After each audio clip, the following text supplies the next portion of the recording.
Olá, esta é a leitura do livro Arrume a Sua Cama. Pequenas atitudes que podem mudar a sua vida e talvez do mundo, de William McRaven. A meus 3 filhos, Bill, John e Kelly. Nenhum pai poderia ter mais orgulho de seus filhos do que eu. Cada momento de minha vida se tornou melhor, porque vocês estão no mundo. E para minha mulher, Georgian, minha melhor amiga, que tornou possíveis todos os meus sonhos. O que seria de mim sem você? Prefácio. Em 21 de maio de 2014, tive a honra de proferir a aula inaugural dos alunos de graduação da Universidade do Texas, em Austin. Embora essa universidade seja minha alma mater, eu estava preocupado com a possibilidade de, sendo um oficial militar, cuja carreira foi definida pela guerra, não encontrar boa acolhida entre os estudantes universitários. Mas, para minha enorme surpresa, os formandos abraçaram minha fala. Percebi que as 10 lições que aprendi no treinamento das Forças Especiais da Marinha dos Estados Unidos, que eram a base de meu discurso, tinham um apelo universal. Eram simples lições que ensinam a superar os testes dos SEALs, mas que são igualmente importantes para enfrentar os desafios da vida. Não importa quem você seja. Nos últimos 3 anos tenho sido parado na rua por companheiros que me contam suas histórias, como escaparam de tubarões porque não tocaram o sino, ou como arrumar a cama todas as manhãs os ajudou a superar tempos difíceis. Todos queriam saber como as 10 lições me inspiraram durante minha carreira. Este livro é uma tentativa de responder a isso. Cada capítulo oferece o contexto das lições individuais e traz ainda uma curta história sobre algumas pessoas que me inspiraram com sua disciplina, perseverança, honra e coragem. Espero que gostem. Capítulo 1. Comece o dia com uma tarefa feita. Se você quer mudar o mundo, comece arrumando a sua cama. Os alojamentos do campo de treinamento dos SEALs constituem um indescritível edifício de 3 andares, localizado na praia de Coronado, na Califórnia, a cerca de 9 quilômetros do Oceano Pacífico. O prédio não tem ar-condicionado e à noite, com as janelas abertas, pode-se ouvir as ondas batendo contra a areia. Os dormitórios do alojamento são espartanos. No dormitório dos oficiais, onde eu dormia com 3 colegas, havia 4 camas, um armário para pendurar os uniformes e nada mais. Naquelas manhãs em que vivi no alojamento, eu pulava de minha prateleira e imediatamente iniciava o processo de arrumar a minha cama. Era a primeira tarefa do dia. Um dia que eu sabia seria cheio de inspeções de uniformes, longos períodos de natação, longas corridas, pistas de obstáculos e constante censura dos instrutores do SEAL. Atenção! Gritou o líder da turma, o segundo tenente Dan Stewart, quando o instrutor entrou no dormitório. Aos pés da cama, bati um joelho contra o outro e me coloquei em posição de sentido quando o oficial se aproximou.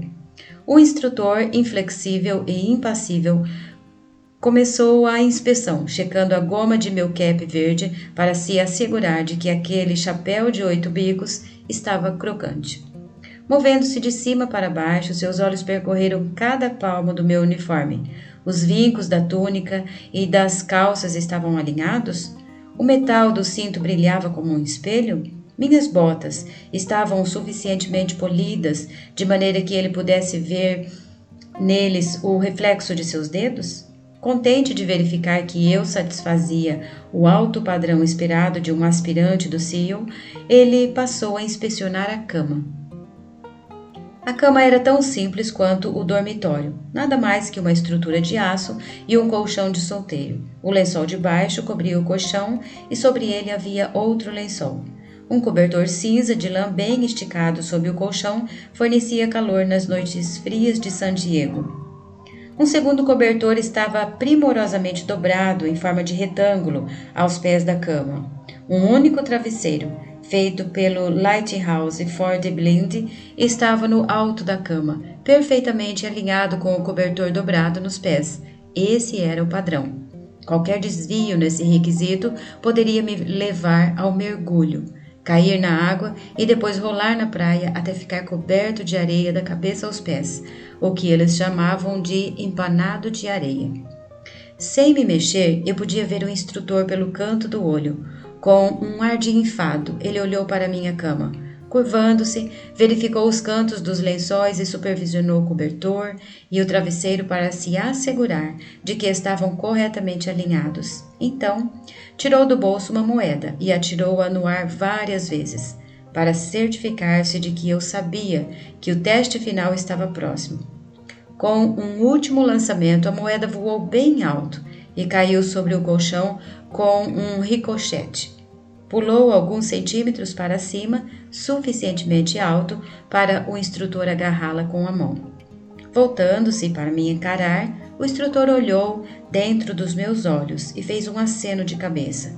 Nunca disse uma palavra. Arrumar a cama corretamente não seria motivo de elogio. Era o que se esperava de mim. Era minha primeira tarefa do dia e executá-la bem era importante. Demonstrava disciplina, revelava minha atenção ao detalhe e no fim do dia seria um lembrete de que eu havia feito uma coisa da qual poderia me orgulhar, não importa quão pequena fosse. Durante toda a minha vida na Marinha, arrumar a cama foi uma tarefa com que eu podia contar todos os dias. Como um jovem SEAL a bordo do USS Greyback, um submarino de operações especiais, eu estava alojado na enfermaria, onde as camas eram empilhadas de 4 em 4, umas em cima das outras. O velho médico da enfermaria insistia que eu arrumasse minha cama todas as manhãs. Sempre observava que, se as camas não estivessem arrumadas e o dormitório não estivesse limpo, como os marinheiros podiam esperar os melhores cuidados médicos? Como vinha a descobrir mais tarde, essa crença na limpeza e na ordem se aplicava a todos os aspectos da vida militar. 30 anos mais tarde, as Torres Gêmeas vieram abaixo em Nova York. O Pentágono foi atingido e bravos americanos morreram em um avião que sobrevoava a Pensilvânia. Na época dos ataques, eu estava em casa me recuperando de um grave acidente de paraquedas. Uma cama hospitalar tinha sido instalada em meu quarto e eu passava a maior parte do dia deitado, tentando me recuperar. Mais do que qualquer outra coisa, eu queria sair daquela cama. Como todos os SEALs, ansiava por estar na luta, ao lado de meus companheiros. Quando finalmente tive condições de me levantar da cama sem ajuda, a primeira coisa que fiz foi esticar bem os lençóis, ajustar a posição do travesseiro e me certificar de que a cama hospitalar parecesse apresentável para todos os que entrassem em casa. Era a minha maneira de mostrar que tinha superado o acidente e que seguiria em frente na vida. 4 semanas depois do 11 de setembro, fui transferido para a Casa Branca, onde passei os 2 anos seguintes no recém-criado Escritório de Combate ao Terrorismo. Em outubro de 2003, eu estava no Iraque, em nosso alojamento temporário no aeroporto de Bagdá. Nos primeiros meses, dormíamos em camas de campanha do exército. Apesar disso, todas as manhãs eu acordava, enrolava meu saco de dormir, arrumava o travesseiro no alto da cama e estava pronto para o dia. Em dezembro de 2003, as forças norte-americanas capturaram Saddam Hussein. Ele foi mantido em confinamento numa sala pequena e também dormia em uma cama de campanha, mas com o luxo de lençóis e um cobertor. Uma vez por dia, eu visitava Saddam, para me certificar de que meus soldados estavam lhe dando o tratamento adequado. Um tanto surpreso, notei que Saddam não arrumava sua cama. As cobertas estavam sempre amarrotadas aos pés da cama de campanha e ele raramente parecia disposto a esticá-las. Durante os 10 anos seguintes, tive a honra de trabalhar com alguns dos melhores homens e mulheres que a minha nação já produziu, de generais a soldados rasos, de almirantes a marinheiros, de embaixadores a datilógrafos. Os americanos que serviam além-mar no esforço de guerra chegavam com total disposição, sacrificando muita coisa para proteger esta grande nação. Todos eles entendiam que a vida é dura e que às vezes pouco se pode fazer para influenciar o resultado do dia. Na guerra, soldados morrem, famílias sofrem, nossos dias são longos e cheios de momentos de ansiedade. Procuramos algo que possa nos dar consolo, que possa nos motivar a iniciar o dia, que possa nos dar orgulho num mundo quase sempre horrível. Mas não é só o combate, é a vida cotidiana que precisa dessa sensação de organização. Nada pode substituir a força e o conforto da fé, mas às vezes o simples ato de arrumar a cama pode nos dar o estímulo de que precisamos para começar o dia e a satisfação de terminá-lo bem. Se você quer mudar a sua vida e talvez o mundo, comece arrumando a sua cama. Capítulo 2. Você não vai conseguir sozinho. Se você quer mudar o mundo, encontre alguém que o ajude a remar. No treinamento do CEO, aprendi cedo a valorizar o trabalho em equipe e a necessidade de confiar em mais alguém para me ajudar a vencer as tarefas difíceis. Para aqueles de nós que éramos girinos na esperança de nos tornarmos homens rãs, um bote de borracha de 10 pés era usado para nos ensinar essa lição fundamental.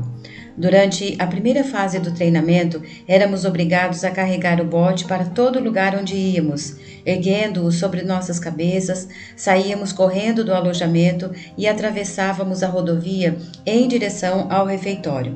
Corríamos para cima e para baixo nas dunas de Coronado, curvados sob seu peso.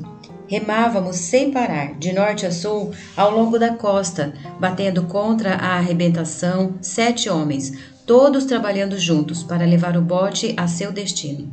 Porém, aprendemos algo mais em nossas viagens no bote. Vez ou outra, um dos membros da tripulação estava doente ou ferido, incapaz de se doar 100%.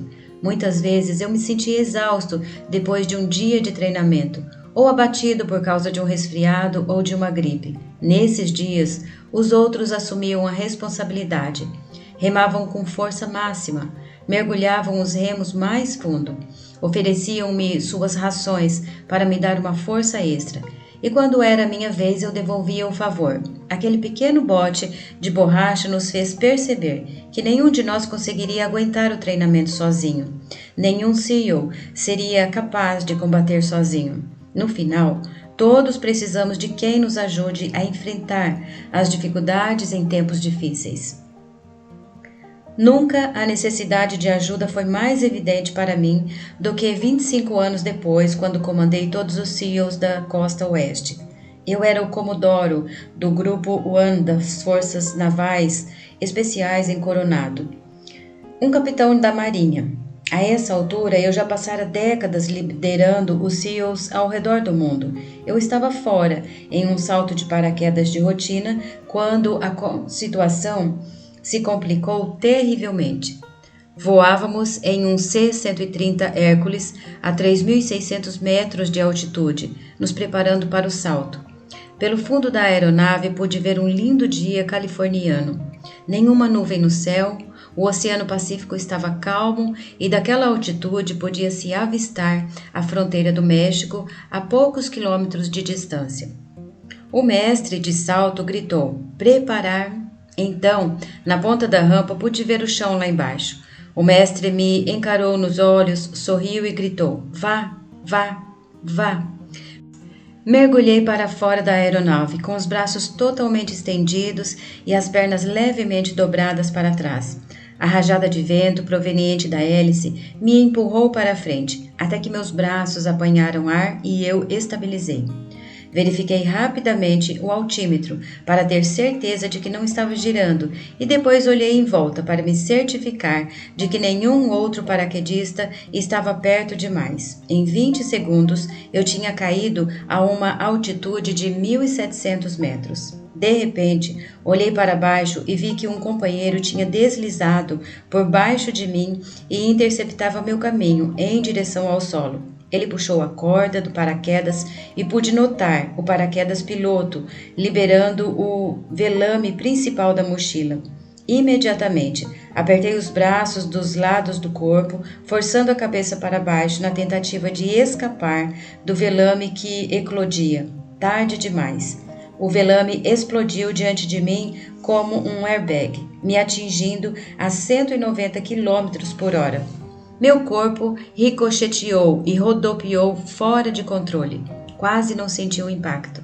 Por alguns segundos rodopiei freneticamente, tentando recuperar a estabilidade. Como não conseguia ver o altímetro, não sabia a quanto eu havia caído. Instintivamente alcancei o cordão do paraquedas e o puxei. O paraquedas piloto se soltou do pequeno bolso nas costas da mochila, mas se enrolou em minha perna enquanto eu continuava caindo em direção ao solo. Quando lutei para me desembaraçar, a situação piorou. O paraquedas principal foi acionado em parte, mas com isso se enroscou na outra perna. Levantando a cabeça para o céu, pude ver que minhas pernas estavam amarradas pelas duas longas tiras de nylon que conectam o paraquedas principal ao sistema de segurança nas costas. Eu tinha um tirante enrolado em cada perna. O paraquedas principal estava completamente fora da mochila, mas preso a alguma parte do meu corpo. Enquanto eu lutava para me livrar do enrosco, de repente senti o velame me puxar para cima e começar a se abrir. Quando olhei para minhas pernas, soube o que viria em seguida. Em segundos, o velame se encheu de ar. As duas tiras, cada uma enrolada em uma perna, se romperam violentamente, levando minhas pernas com elas. Senti minha pelvis se rasgar ao meio. Os milhares de pequenos músculos que ligam a pelvis ao resto do corpo se romperam nas articulações. Minha boca se abriu e deixou escapar um grito que poderia ser ouvido no México. Uma dor abrasadora percorreu meu corpo, enviando ondas pulsantes da pelvis à cabeça. Violentas convulsões musculares me atingiram no tronco, disparando mais dor para os braços e as pernas. Então, como em uma experiência de quase morte, tive consciência do meu grito e tentei me controlar, mas a dor era forte demais. Ainda de cabeça para baixo e caindo muito rápido, tentei endireitar o corpo, o que aliviou um pouco a pressão sobre a pelvis e as costas. Estava agora a 500 metros. Tinha caído mais de 1.200 metros antes que o paraquedas se abrisse. A boa notícia: eu tinha um velame totalmente aberto acima da cabeça. A má notícia: eu estava rasgado ao meio pelo impacto da abertura. Aterrissei a mais de 3 quilômetros do ponto de pouso. Em poucos minutos, a equipe de salvamento e uma ambulância chegaram. Fui levado ao hospital de traumas no centro de San Diego. No dia seguinte, fui submetido a uma cirurgia. O acidente tinha rasgado minha bacia em quase 14 centímetros. Os músculos abdominais tinham se desprendido do osso pélvico e os músculos das costas e pernas estavam gravemente danificados pelo choque. Uma grande placa de titânio foi implantada em minha bacia e um parafuso escapular fixado nas costas para me dar estabilidade. Parecia o fim da minha carreira. Para ser um SEAL eficiente, é preciso estar em boas condições físicas. Minha reabilitação levaria meses, talvez anos, e a Marinha teria que fazer uma avaliação médica para determinar se eu estaria apto para o trabalho militar. Deixei o hospital 7 dias depois, mas permaneci de cama em casa por mais 2 meses. Durante toda a minha vida tive a sensação de ser invencível. Acreditava que minha capacidade atlética inata me livraria das situações mais perigosas. E até esse momento eu estava certo. Muitas vezes durante a minha carreira enfrentei incidentes que puseram minha vida em risco. Colisões aéreas em outros saltos, descida descontrolada em um mini submarino, pouso de centenas de pés quase fora de uma plataforma de petróleo. Prisão sobre um barco afundando, explosão prematura de uma demolição e incontáveis outros acidentes em que um átimo de segundo decide o destino entre viver e morrer. Todas as vezes tinha conseguido tomar a decisão correta e todas as vezes estava fisicamente preparado para vencer o desafio. Não dessa vez. Agora, deitado em uma cama, tudo o que eu sentia era autopiedade, mas isso não duraria muito tempo. Minha mulher, Georgian, cumpria o papel de enfermeira, limpava meus ferimentos, dava-me as injeções necessárias diariamente e trocava meu papagaio. Porém, o mais importante, me lembrava de quem eu era. Nunca havia desistido de nada em minha vida e ela me garantia que não o faria agora. Ela não me permitia sentir pena de mim mesmo. Era o tipo de amor durão de que eu precisava e, à medida que os dias passavam, eu melhorava. Meus amigos me visitavam, ligavam constantemente e me ajudavam no que fosse necessário. Meu chefe, o almirante Eric Olson, encontrou uma maneira de conseguir que a Marinha conduzisse uma avaliação médica que me permitisse continuar servindo como SEAL. Esse apoio praticamente salvou minha carreira. Durante o período em que servi às equipes do SEAL, tive muitos contratempos e a cada vez alguém se apresentava para me ajudar. Alguém que acreditava em minha capacidade, alguém que arriscava sua reputação para promover minha carreira. Nunca esqueci essas pessoas e sei que tudo o que conquistei na vida foi com a ajuda de outros. Ninguém está livre de momentos trágicos na vida. Como o bote de borracha que usávamos no treinamento básico do SEAL, só uma boa equipe pode nos ajudar a cumprir o nosso destino. Ninguém consegue remar sozinho. Encontre alguém para compartilhar sua vida. Faça tantos amigos quanto possível e nunca esqueça que seu sucesso depende de outros. Capítulo 3. Tudo o que importa é o tamanho do coração. Se você quer mudar o mundo, avalie as pessoas pelo tamanho do coração. Corri para a praia com as nadadeiras pretas de borracha sob o braço direito e a máscara na mão esquerda. Chegando à posição de descansar, enterrei as nadadeiras na areia macia, apoiando uma contra a outra para formar uma tenda. À direita e à esquerda estavam os outros alunos, vestindo camisetas verdes, calções de banho caqui, sapatos de neoprene e um pequeno colete salva-vidas. Nos preparávamos para nossos 3 quilômetros de natação matinal. O colete salva-vidas era uma pequena peça de borracha que só inflava quando se puxava uma alça. Entre os alunos, era uma vergonha usar o salva-vidas. Entretanto, os instrutores do SEAL inspecionavam cada colete antes dos exercícios de natação. Essa inspeção também dava aos instrutores a oportunidade de nos constranger e humilhar. Naquele dia, as ondas em Coronado alcançavam mais de 2 metros de altura e vinham em linhas de 3, arrebentando como um estrondo que fazia o coração de cada aluno bater mais rápido. Quando o instrutor se aproximou, veio diretamente ao rapaz à minha direita. O aluno, um recruta recém-chegado, devia ter 1,60 m de altura. O instrutor, um veterano do Vietnã, muitas vezes condecorado, tinha 1,90 m e cresceu diante do rapazinho. Depois de inspecionar o colete salva-vidas do aluno, o instrutor olhou por cima do ombro esquerdo para a arrebentação e se abaixou para pegar as nadadeiras do garoto. Segurando-as bem perto do rosto do marinheiro, disse com calma: "Você quer mesmo ser um homem rã?" O marinheiro endireitou o corpo com um ar de desafio e gritou: "Sim, instrutor, quero." "Você é um homenzinho minúsculo", disse o instrutor, balançando as nadadeiras diante do rosto do garoto. "Aquelas ondas ali poderiam partir você ao meio." Fez uma pausa e olhou para o mar. "Acho melhor você pensar no assunto antes de se machucar." Pelo canto do olho pude ver que o maxilar do rapaz se retesou. "Não vou desistir", ele respondeu, prolongando cada palavra. Então, o instrutor se curvou e sussurrou alguma coisa no ouvido do aluno.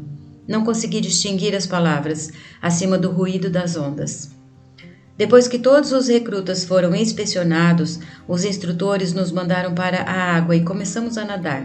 1 hora depois, quando atravessei de volta a arrebentação, o jovem marinheiro já estava na praia. Tinha terminado o exercício entre os primeiros. Mais tarde, naquele dia, chamei-o de lado e perguntei o que o instrutor tinha lhe sussurrado. "Prove que estou errado." Todo o treinamento do SEAL consistia em provar alguma coisa. Provar que tamanho não importa, provar que cor da pele não muda nada, provar que dinheiro não faz ninguém melhor, provar que determinação e coragem são sempre mais importantes que talento. Tive a sorte de aprender essa lição 1 ano após o início do treinamento. Quando embarquei no ônibus municipal no centro de San Diego, estava animado com a possibilidade de visitar as instalações do Centro de Treinamento Básico do SEAL na Baía de Coronado. Eu era um aspirante de primeira classe num cruzeiro de verão, como parte do Corpo de Treinamento de Oficiais de Reserva da Marinha, Naval Reserve Officers Training Corps, ROTC. Como aspirante de primeira classe, eu estava entre o primeiro e o segundo ano da faculdade, e se tudo corresse bem, esperava ser transferido no verão seguinte para o treinamento do SEAL. Estávamos no meio da semana e obtive permissão do meu instrutor no ROTC para me desviar do treinamento planejado a bordo de um dos navios ancorados no porto e partir para Coronado. Saltei do ônibus diante do famoso Hotel Del Coronado e caminhei cerca de 2 quilômetros até o lado da praia, onde ficava a base naval anfíbia. Passei por vários edifícios da época da Guerra da Coreia que abrigavam as equipes 11 e 12 de demolição submarina. Na fachada de um prédio baixo de tijolos via-se uma placa de madeira que mostrava Fred the Frog, um grande anfíbio verde e palmípede, carregando uma bomba de TNT e fumando um charuto. Era o lar dos homens Hans da costa oeste, intrépidos guerreiros de máscara de mergulho, e nadadeiras cujos ancestrais tinham varrido as praias de Iwo Jima, Tarawa, Guam e Incheon. Meu coração começou a bater um pouco mais rápido. Era onde eu queria estar em um ano. Depois que passei pelos prédios das equipes de demolição submarina, o próximo edifício pertencia ao grupo One the Seal. Na época, uma nova geração de guerreiros da selva que tinha ganhado fama no Vietnã, como alguns dos homens mais durões das Forças Armadas. Outra grande placa de madeira mostrava Sammy the Seal, uma foca com uma espada na mão e uma capa preta em volta dos ombros. Como fiquei sabendo mais tarde, os homens Hans e os SEALs eram uma coisa só. Todos os homens eram graduados no treinamento SEAL, eram todos homens Hans de coração. Finalmente me aproximei do último prédio governamental do lado da praia, onde ficava a base naval. Na fachada do edifício lia-se Treinamento Básico de Demolição Submarina do SEAL. Ladeando a entrada principal estavam 2 instrutores cercados por jovens cadetes secundaristas. Os 2 instrutores eram muito mais altos que os estudantes. O suboficial sênior Dick Ray tinha 1,90 m, ombros largos, cintura fina, pele bronzeada e um bigode preto em forma de lápis. Era exatamente como eu esperava que um SEAL se parecesse. Ao lado dele estava o suboficial Gene Wentz, com mais de 1,80 m de altura. Wentz tinha a estrutura de um defensor de futebol americano, com bíceps imponentes e um olhar de aço que evitava que qualquer pessoa se aproximasse demais. Os cadetes foram conduzidos para dentro do edifício. Com certa apreensão, eu o segui e parei diante da recepção. Contei minha história ao jovem marinheiro que estava a postos. Eu era um aspirante da Universidade do Texas e gostaria de conversar com alguém sobre o treinamento do SEAL. O marinheiro saiu da mesa momentaneamente e voltou para me informar que o tenente Doug Hood teria o prazer de falar comigo em alguns minutos. Enquanto esperava para ser chamado à sala do tenente Hood, caminhei pelo saguão, observando as imagens que adornavam as paredes. Eram fotos dos SEALs no Vietnã, rapazes emergindo do lodo profundo do delta do Mekong. Imagens de pelotões do SEAL camuflados, retornando de uma missão noturna. Homens carregados de armas automáticas e cartucheiras de munição, embarcando em um bote pela selva adentro. Na outra ponta do saguão, vi que um homem também olhava as fotos. Pelo traje, percebia-se que era um civil de constituição frágil e cabelos ralos e pretos à la Beatles, puxados atrás da orelha. Parecia estupefato diante daqueles incríveis guerreiros, cujas ações estavam representadas nas fotos. Eu me perguntei se ele pensava ter o estofo necessário para ser um SEAL da Marinha. Olhando aquelas fotos, Será que ele realmente se imaginava capaz de suportar o treinamento? Será que pensava que com sua constituição física poderia carregar uma mochila pesada e milhares de cartuchos de munição? Não teria visto os dois instrutores diante da porta? Homens fortes que evidentemente tinham a compleição correta? Sentiu uma pontada de tristeza de que alguém tivesse iludido o sujeito, talvez encorajando-o a deixar sua vida confortável como civil para tentar o treinamento do SEAL.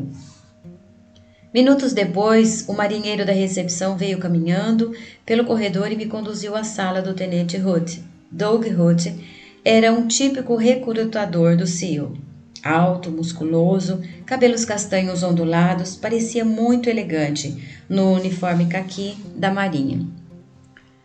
Sentei-me numa cadeira diante da mesa de Hood e conversamos sobre o treinamento do SEAL e as exigências do programa. Hood me falou de sua experiência no Vietnã e de como seria a vida se eu conseguisse me graduar no treinamento. Pelo canto do olho, eu ainda conseguia ver o homem em trajes civis que continuava vendo as fotos expostas na parede. Como eu, ele deveria estar aguardando para ver o tenente Hood na esperança de aprender mais sobre o treinamento. Confesso que me senti bem por ser evidentemente mais forte e mais preparado do que aquele homem que julgava ser capaz de sobreviver aos rigores do treinamento para se tornar um SEAL. No meio da conversa, o tenente Hood de repente parou de falar, levantou a cabeça e gritou para o homem que estava no saguão. Eu me levantei quando Hood fez sinal para que ele viesse à sua sala. Bill, este é Tommy Norris, ele disse, dando no homem magro um forte abraço. Tommy foi o último a receber a medalha de honra do SEAL por serviços prestados no Vietnã. Hood acrescentou. Norris sorriu, um tanto constrangido com a apresentação. Sorri também, apertei sua mão e ri de mim mesmo. Aquele homem aparentemente frágil, de cabelos ralos, que eu suspeitava que fosse incapaz de passar pelo treinamento, era o tenente Tom Norris. Tom Norris, que havia servido no Vietnã e que por noites seguidas havia ultrapassado as linhas inimigas para resgatar 2 pilotos que tinham sido abatidos. Aquele homem era Tom Norris, que em outra missão fora baleado no rosto por forças norte-vietnamitas e abandonado para morrer antes de ser resgatado pelo suboficial Mike Thornton, que mais tarde também recebeu a medalha de honra por essa ação. Aquele era Tom Norris, que depois de ferido, lutara para ser aceito na primeira equipe de resgate de reféns do FBI. Aquele homem calmo, reservado e humilde era um dos mais valentes soldados na longa história dos SEALs.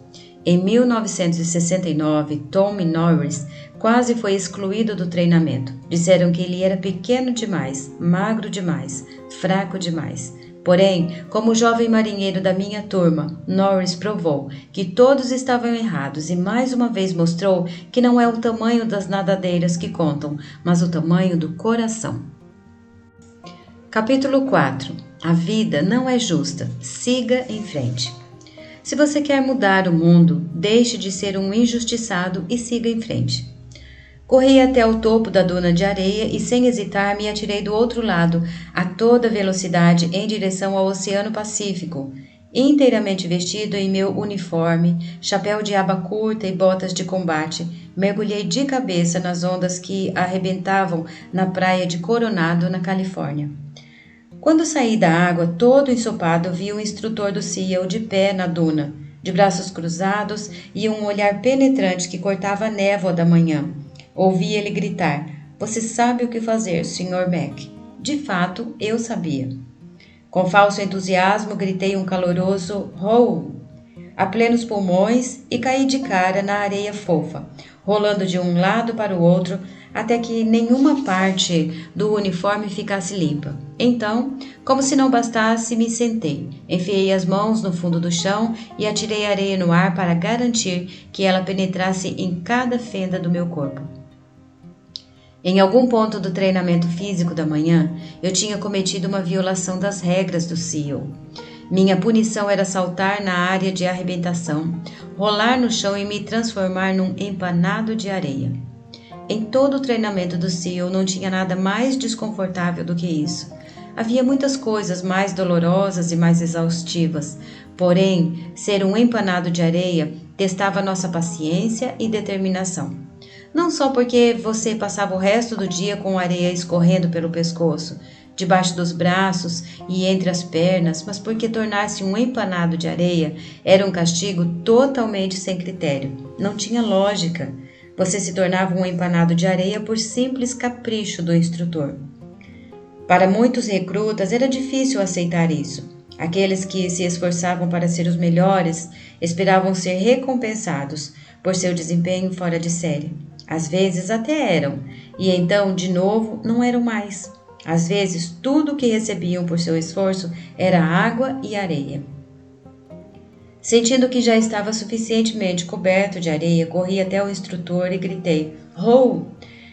novamente e me coloquei em posição de sentido. Olhando-me de cima a baixo para ver se eu cumpria seu padrão de excelência em matéria de empanado de areia, estava o tenente Philip Martin, chamado pelos amigos de Mock. Eu, porém, não possuía essa intimidade. Mock Martin era o homem rã por excelência. Nascido e criado no Havaí, era tudo o que eu queria ser como oficial do SEAL. Veterano do Vietnã, dominava toda e qualquer arma do arsenal do SEAL. Era um dos melhores mergulhadores.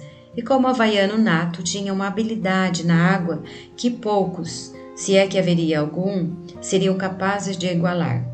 Sr. Mac, você tem alguma ideia de por que é um empanado de areia esta manhã?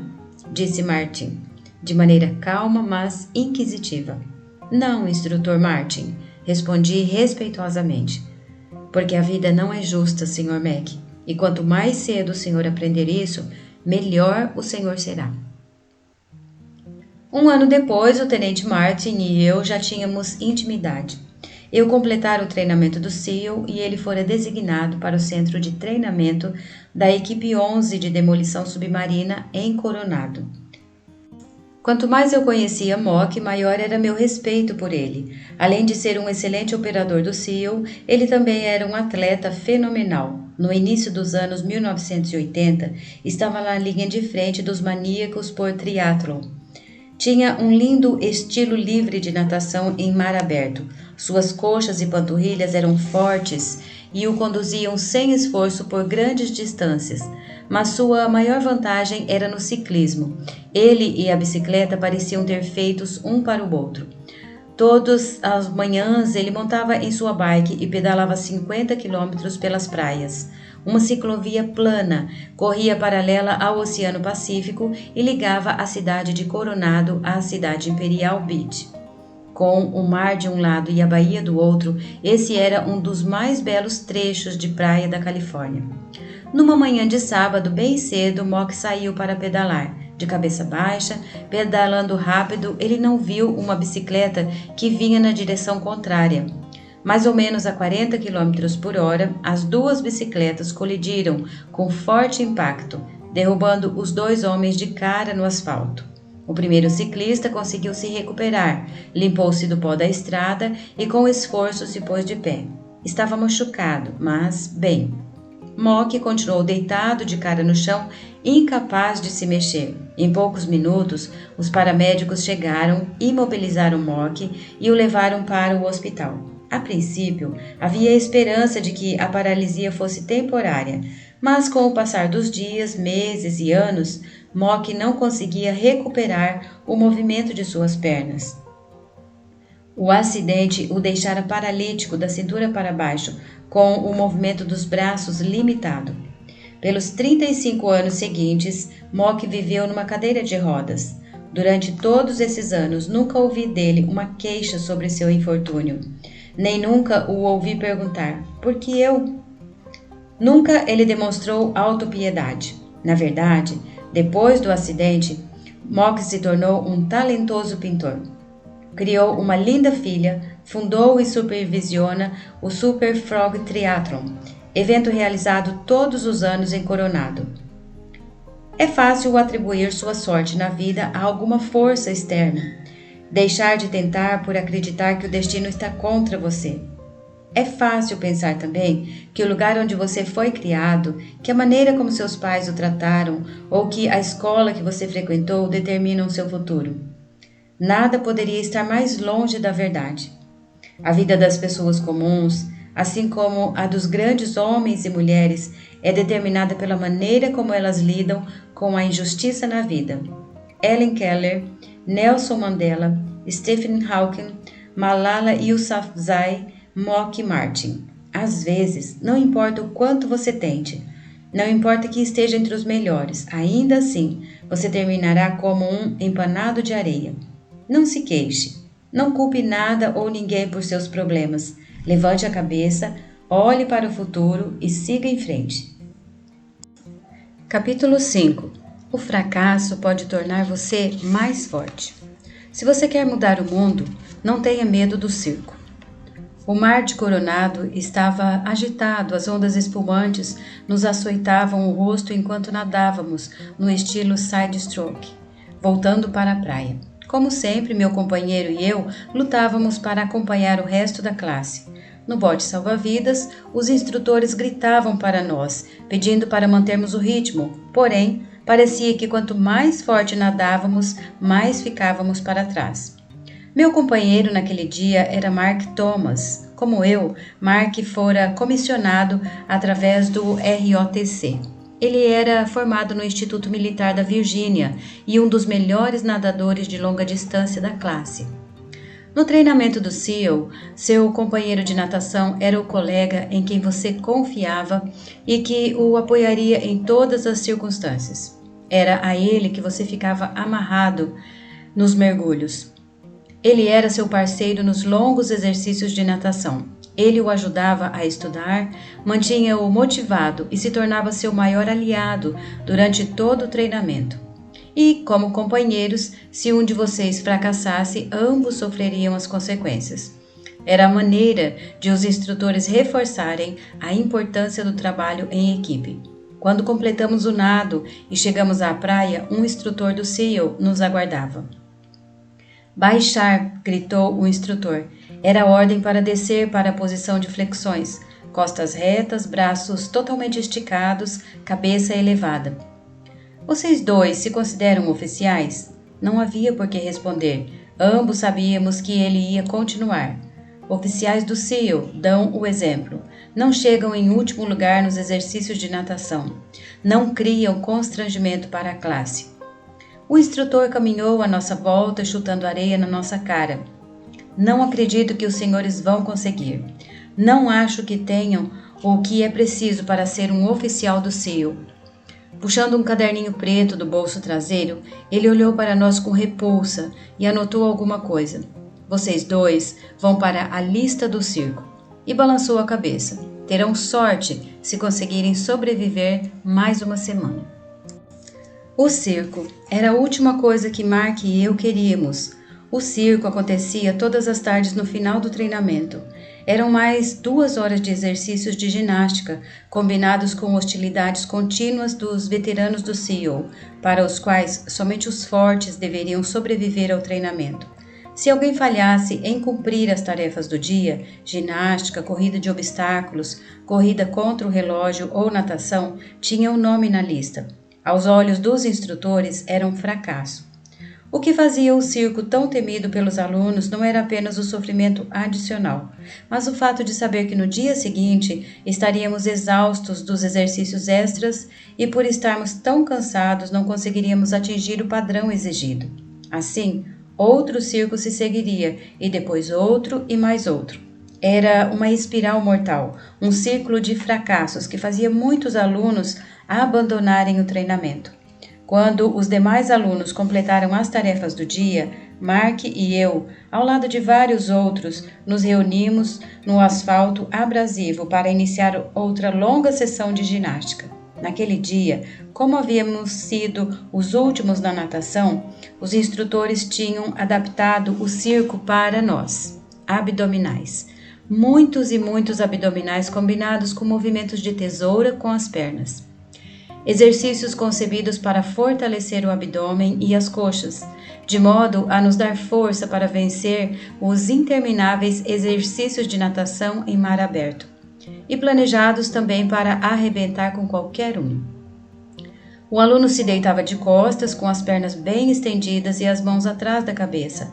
Acompanhando a contagem do instrutor, ele movia as pernas para cima e para baixo, num movimento de chute. Em nenhum momento era permitido dobrar os joelhos. Dobrar os joelhos era visto como fraqueza inadmissível em homens rãs. O circo era um castigo, centenas de abdominais, flexões, elevações na barra e série de 8 movimentos. Quando o sol já se punha, Mark e eu mal podíamos nos mexer. O fracasso tinha um preço. O dia seguinte trouxe mais ginástica, outra corrida de obstáculos, outro exercício de natação e, infelizmente, outro circo.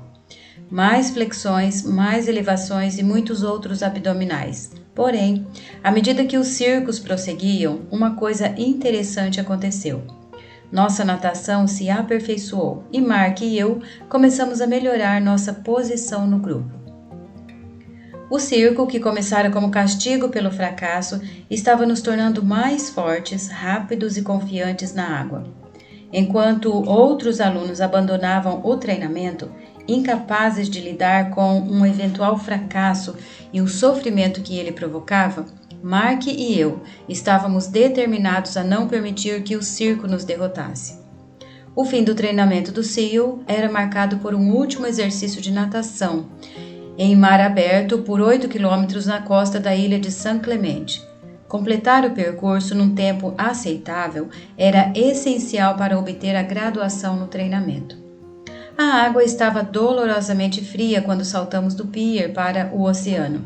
15 duplas de nadadores caíram na água e iniciaram o longo percurso pela pequena baía e sobre os leitos de algas marinhas. Após cerca de 2 horas, as duplas estavam tão afastadas umas das outras que ninguém conseguia saber sua posição exata. Depois de 4 horas na água, com os membros dormentes, exaustos à beira de uma hipotermia, Mark, Thomas e eu chegamos à praia. O instrutor nos esperava depois da arrebentação. Baixar, ele gritou. Meus pés e minhas mãos estavam tão gelados que eu não conseguia sentir a areia. Com a cabeça lutando para se manter ereta, eu só conseguia ver as botas do instrutor que caminhava ao nosso redor. Mais uma vez, os senhores criaram constrangimento para a classe. Outro par de botas entrou no meu campo de visão, e mais outro. Os senhores fizeram todos os colegas parecerem péssimos. Ele fez uma pausa. Recuperem-se, senhores. Quando Mark e eu nos levantamos e olhamos em volta, percebemos que éramos a primeira dupla a chegar. Os senhores envergonharam todos eles. O instrutor sorriu. Ainda nem se avista a segunda dupla. Mark e eu nos voltamos para olhar o mar. Era verdade, ninguém à vista. Muito bem, senhores. Parece que todo o sofrimento valeu a pena. O instrutor fez uma pausa, deu um passo à frente e nos apertou as mãos. Será uma honra servir com os senhores. Tínhamos conseguido. O longo exercício de natação era a última prova do treinamento. Alguns dias mais tarde, Mike e eu nos formamos. Mark teve uma carreira notável no SEAL e continuamos amigos até hoje. Vamos enfrentar muitos circos na vida. Pagaremos por nossos fracassos, mas se perseverarmos, se deixarmos que esses fracassos nos ensinem e nos fortaleçam, estaremos preparados para enfrentar os momentos mais difíceis. Em julho de 1983, tive um desses momentos. Apostos diante do comandante, pensei que minha carreira como membro do SEAL tinha terminado. Acabara de ser exonerado do meu posto, expulso por tentar mudar a maneira como minha esquadra era organizada, treinada e conduzia suas missões. A organização contava com excelentes oficiais e marinheiros, alguns dos combatentes mais profissionais com os quais eu já trabalhara. Entretanto, grande parte da cultura ainda estava enraizada na era do Vietnã, e achei que era hora de mudar. Como vinha descobrir, a mudança nunca é fácil, particularmente para quem está no comando. Felizmente, embora tivesse sido dispensado, meu oficial comandante permitiu que eu me transferisse para outra equipe do CEO, mas minha reputação como oficial estava gravemente abalada. Aonde quer que eu fosse, outros oficiais e marinheiros sabiam que eu tinha fracassado, e todos os dias eu ouvia murmúrios e comentários sutis de que não estava à altura do cargo.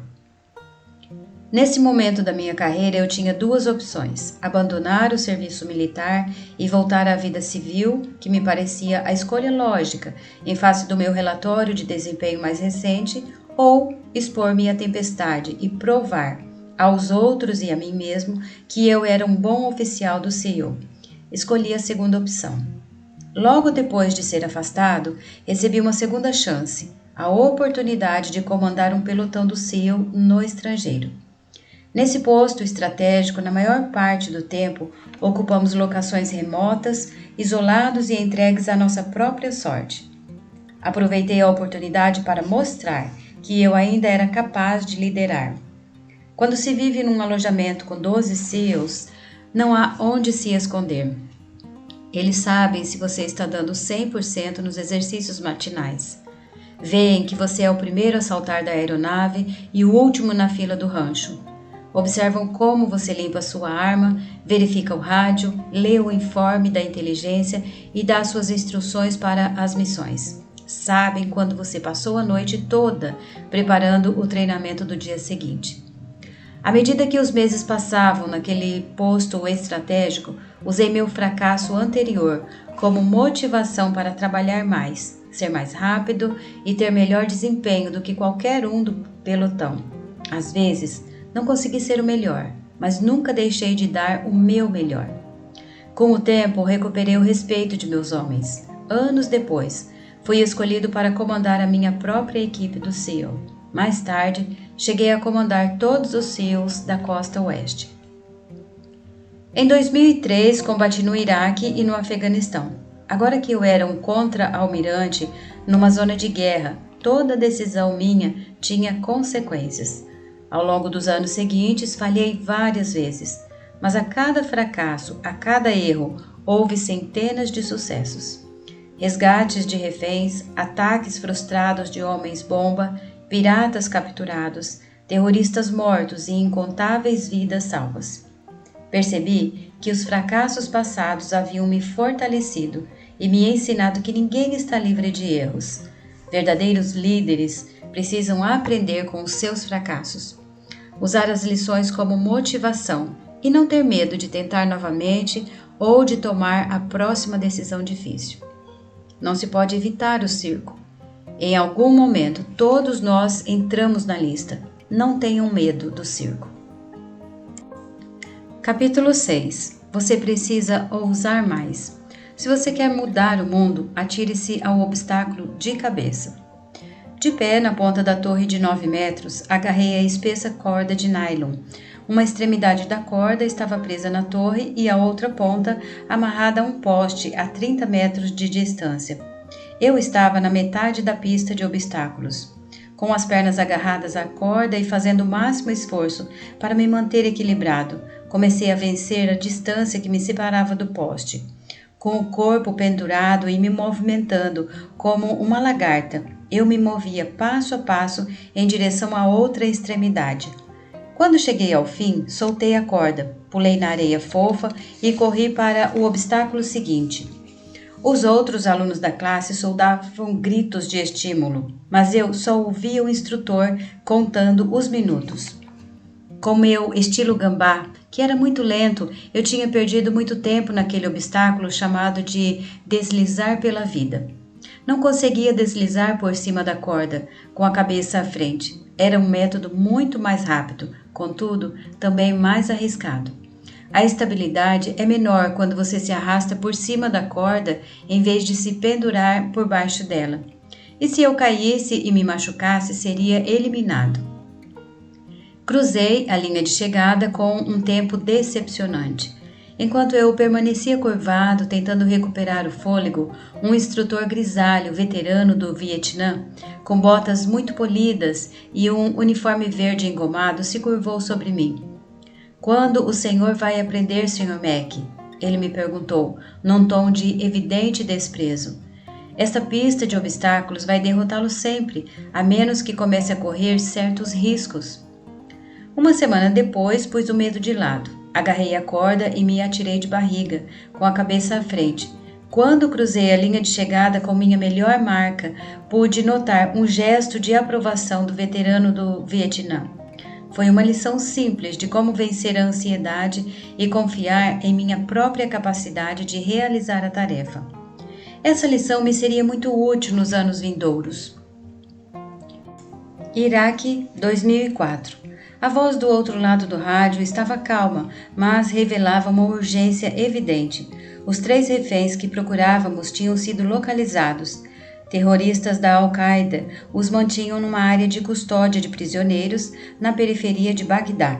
Infelizmente, o serviço de inteligência informara que os terroristas estavam prestes a remover os homens. Por isso, tínhamos que agir rapidamente.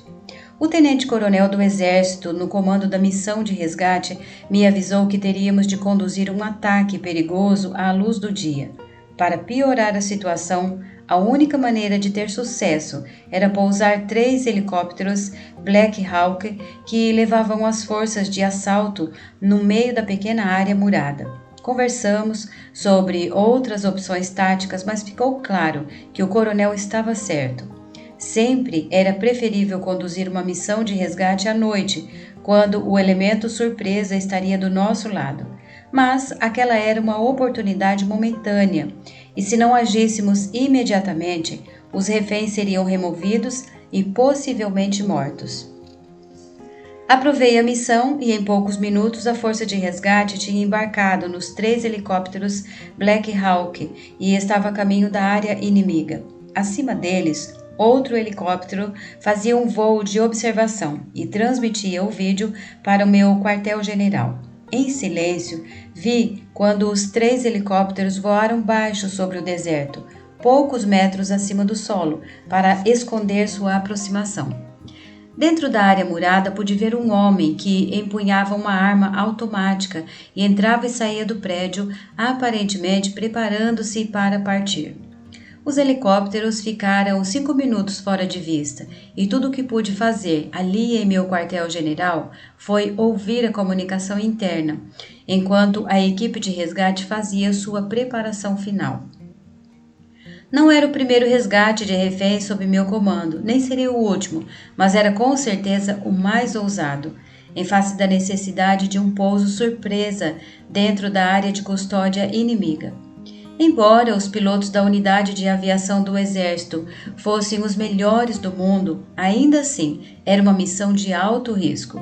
3 helicópteros com hélices que se estendiam a mais de 18 metros teriam que pousar em um espaço pouco maior que isso. O que criava ainda mais dificuldade era o muro de tijolos de 2,5 metros de altura que cercava a área de custódia, o que obrigava os pilotos a alterar dramaticamente seu ângulo de aproximação. Seria um pouso difícil e pelo rádio eu podia ouvir a equipe de resgate se preparando para o desafio.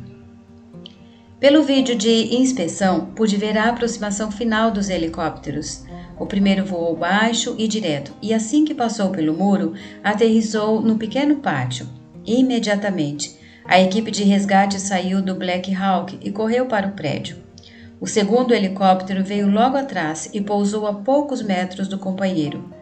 A corrente descendente, provocada pelas hélices, levantou uma nuvem de poeira em toda a área. Quando o terceiro helicóptero se aproximou, uma gigantesca nuvem de pó cegou temporariamente o piloto. O nariz do helicóptero passou raspando por cima do muro e a roda traseira raspou na parede, lançando tijolos para todo lado. Sem espaço, o piloto jogou a aeronave contra o solo com um baque, mas ninguém se feriu. Minutos depois, recebi a notícia de que todos os reféns estavam bem. Em meia hora, a equipe de resgate e os homens libertados estavam de volta à segurança. A aposta valera a pena. Ao longo da década seguinte, percebi que correr riscos era comum em nossas operações de forças especiais. Elas sempre forçavam seus limites e os limites de suas máquinas para chegar ao sucesso. De certa maneira, era isso que as diferenciava de todas as outras. Entretanto, ao contrário do que viam os observadores externos, o risco era geralmente calculado e bem planejado. Mesmo que fosse espontâneo, os operadores conheciam seus limites, mas acreditavam em si mesmos a ponto de tentar. Em toda a minha carreira, sempre tive o maior respeito pelo Serviço Aéreo Especial Britânico, o famoso SAS. O lema do SAS era "Quem ousa, vence". Um lema tão admirado que momentos antes do ataque a Osama Bin Laden, meu subtenente Chris Fares citou a frase aos SEALs que se preparavam para a missão. Para mim, o lema não se referia apenas à maneira como as forças especiais britânicas operavam como unidade. Dizia mais a respeito de como cada um de nós deve se conduzir na vida. A vida é uma luta e a possibilidade de fracasso está sempre presente, mas os que vivem com medo do fracasso, do sofrimento ou da vergonha nunca conquistarão seu pleno potencial. Sem forçar seus limites, sem vez ou outra se lançar sobre um obstáculo de cabeça, sem ousar, você nunca saberá o que seria verdadeiramente possível em sua vida. Capítulo 7. Enfrente os tiranos. Se você quer mudar o mundo, não fuja dos tubarões. O mar da ilha de San Clemente estava agitado e frio quando começamos nossos 6,5 km de natação noturna. Meu companheiro Mark Thomas espelhava minhas braçadas uma a uma, usando apenas a parte de cima do traje de mergulho, máscara e um par de nadadeiras. Nadávamos com esforço contra a corrente que nos empurrava para o sul, ao redor da pequena península. As luzes da base naval de onde tínhamos partido começaram a desvanecer à medida que entramos em mar aberto. Em 1 hora, estávamos a cerca de 2 quilômetros da praia e aparentemente sozinhos na água. Se havia algo nadando à nossa volta, estava encoberto pela escuridão. Eu podia ver os olhos de Mark através do vidro da máscara. Sua expressão devia refletir a minha. Nós dois sabíamos que as águas de San Clemente estavam cheias de tubarões. E não eram simples tubarões, mas grandes tubarões brancos, os maiores e mais agressivos devoradores de homens do oceano. Antes de nossa partida, os instrutores do SEAL nos deram uma prévia das ameaças que poderíamos encontrar naquela noite. Havia tubarões leopardos, tubarões sombreiros, tubarões martelos, porém o mais temido era o grande tubarão branco. Era um tanto inquietante estar sozinho à noite no meio do oceano, sabendo que, espreitando sob a superfície, estava uma criatura pré-histórica à espera de me partir ao meio. Mas nós dois queríamos tanto ser SEALs que nada naquela noite iria nos deter. Se tivéssemos que lutar contra tubarões, estávamos preparados. Nosso objetivo, que eu considerava honrado e nobre, nos dava coragem, uma qualidade notável. Nada nem ninguém poderia impedir nosso caminho. Sem coragem, outros o definiriam por nós. Sem ela, estaríamos à mercê das tentações da vida.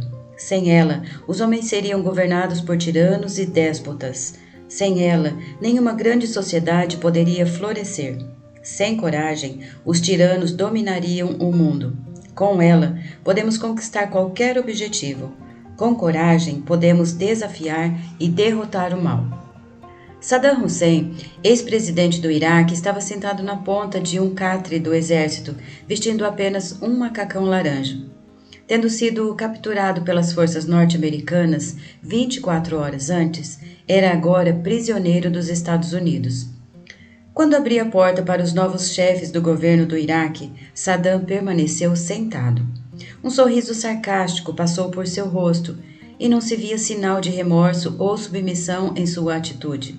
Imediatamente, os 4 líderes iraquianos começaram a gritar com Saddam, mas a uma distância segura. Com um olhar de desprezo, Saddam lançou a eles um sorriso devastador e fez sinal para que se sentassem. Temendo ainda o antigo ditador, cada um deles pegou uma cadeira dobrável e se sentou. Os gritos e as acusações continuaram, mas lentamente foram diminuindo quando o ditador começou a falar. No governo de Saddam Hussein, o partido Baath fora responsável pela morte de milhares de xiitas e dezenas de milhares de curdos.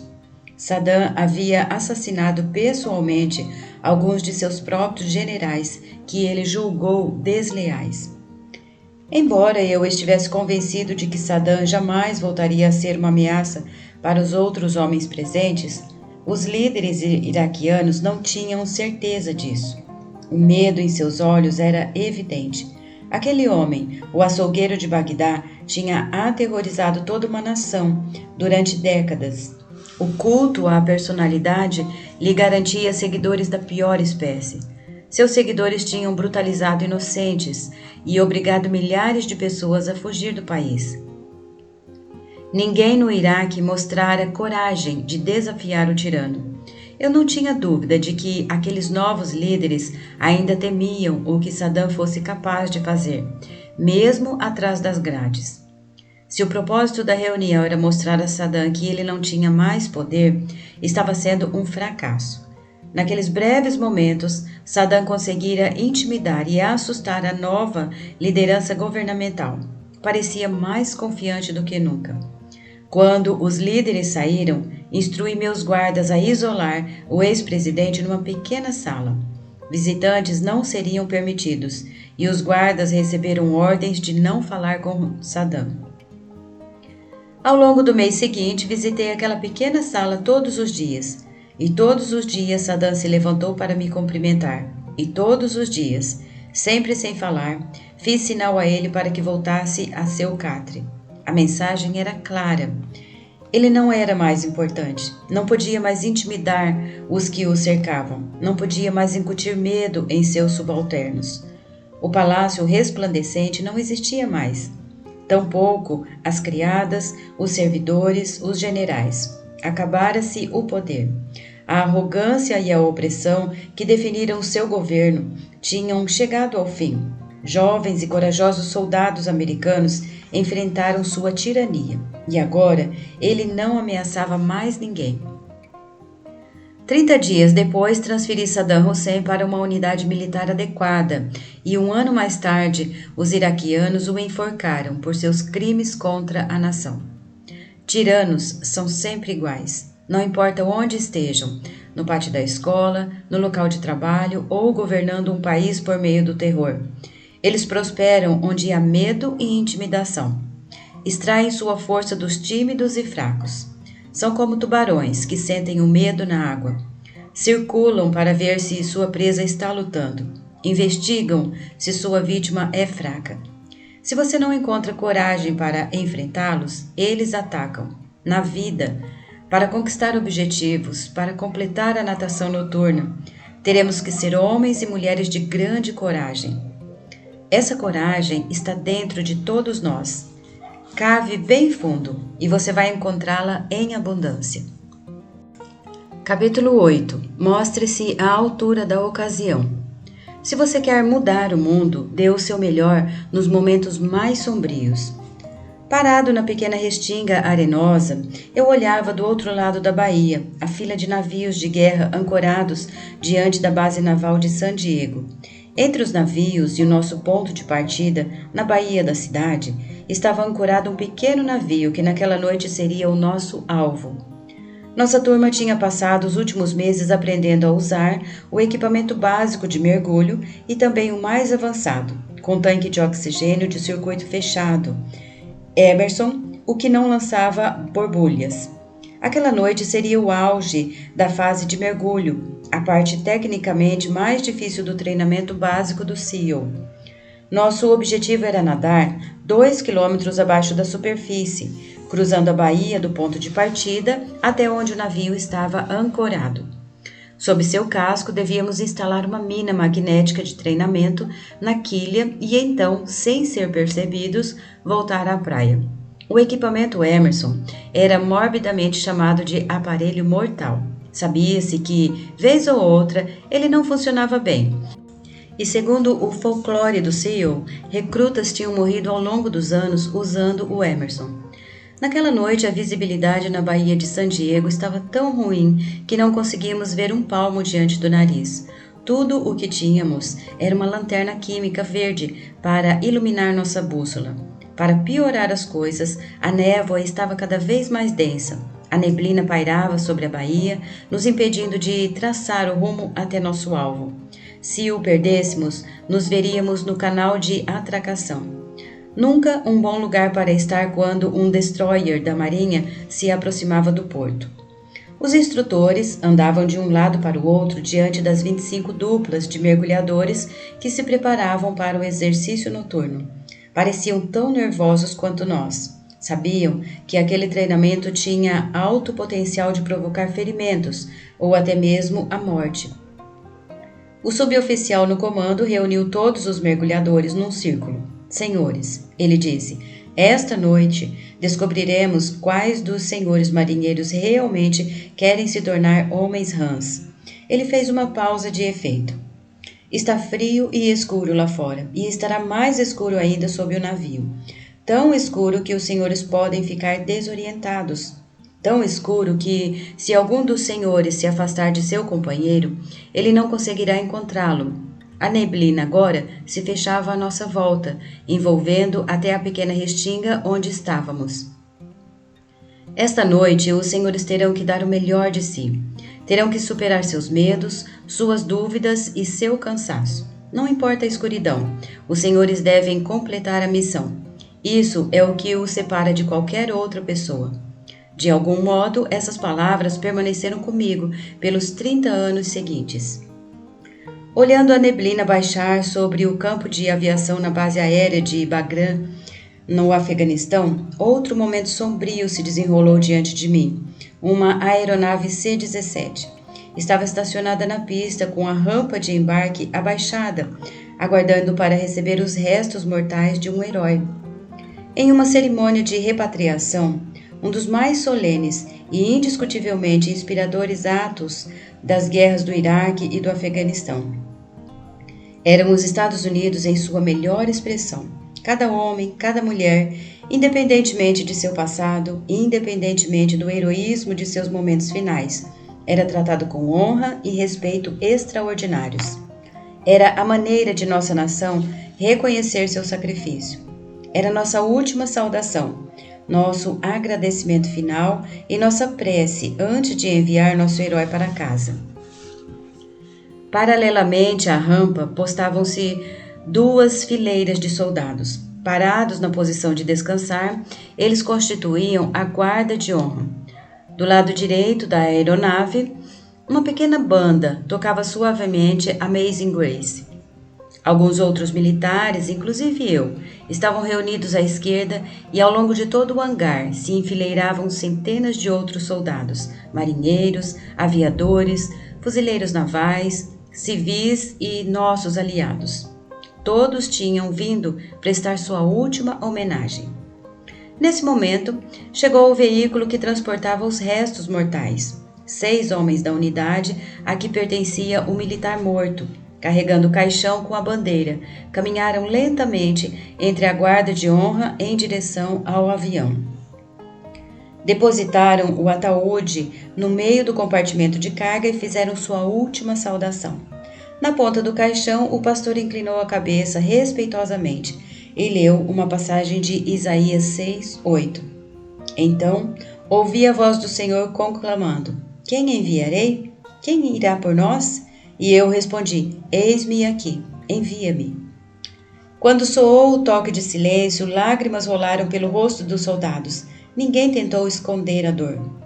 Quando os carregadores do caixão partiram, os que estavam alinhados do lado de fora entraram, um por um, saudando e se ajoelhando ao pé do ataúde para um último adeus. O C-17 partiu mais tarde naquela manhã, parando para abastecer ao longo do trajeto, e chegou à base aérea de Dover. Ali, outra guarda de honra e a família do soldado morto receberam o caixão e o escoltaram para casa. Não há momento mais sombrio na vida de uma pessoa do que perder alguém que se ama. Apesar disso, muitas e muitas vezes vi famílias, unidades militares, cidades e toda uma nação reunidas para mostrar o melhor de si nesses momentos trágicos. Quando um experiente operador especial do exército foi morto no Iraque, seu irmão gêmeo permaneceu firme, consolando os amigos do soldado, mantendo a família unida e afirmando que o irmão teria orgulho de sua força naquele momento de necessidade. Quando um Ranger foi enviado de volta à sua base em Savannah, na Geórgia, toda a unidade, vestida em seu melhor uniforme, marchou da igreja até o bar favorito do morto, no River Street. Toda a cidade de Savannah foi se juntando à unidade ao longo do trajeto. Bombeiros, policiais, veteranos de guerra, civis de todas as classes estavam lá para homenagear o jovem soldado que morrera heroicamente no Afeganistão.